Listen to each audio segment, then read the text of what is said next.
Customers looking to move their databases to the AWS cloud can use the AWS Schema Conversion Tool to determine the optimal migration target.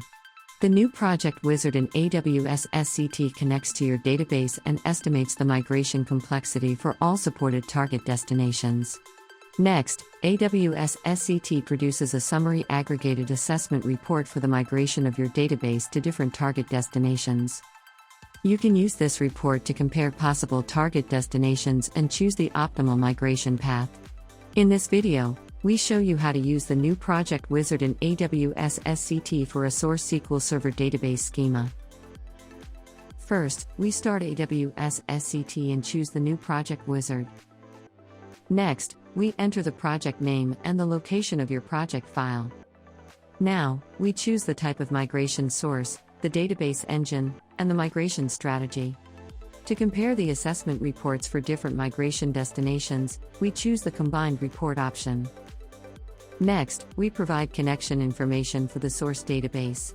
The database user must have appropriate permissions. For more information about these permissions, see the AWS SCT user guide.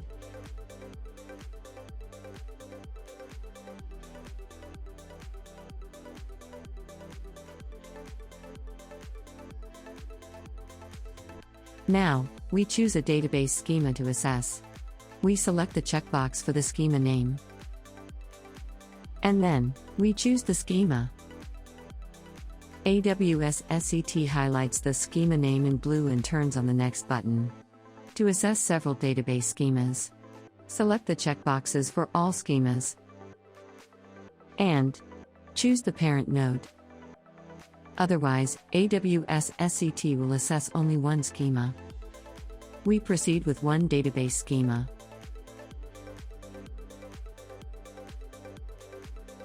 AWS SCT analyzes this database schema and creates a database migration assessment report for each supported migration target. The more database objects you have in your source database schemas, the more time AWS SCT needs to run the assessment. According to the report summary, Amazon RDS for PostgreSQL and Amazon Aurora PostgreSQL are the best target destinations for our schema. You can review the reports for each supported migration target.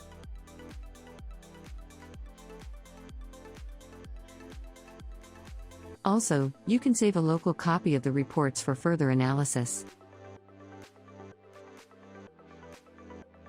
Now, we choose the target database platform and provide connection information for the target database. Because AWS SCT applies the converted code to the target database, the database user must have the required permissions. After we choose Finish, AWS SCT creates a new project and adds the mapping rules. Now, you can convert your database objects and apply them to your target database. This completes the overview of the new project wizard in AWS SCT. Thanks for watching this video.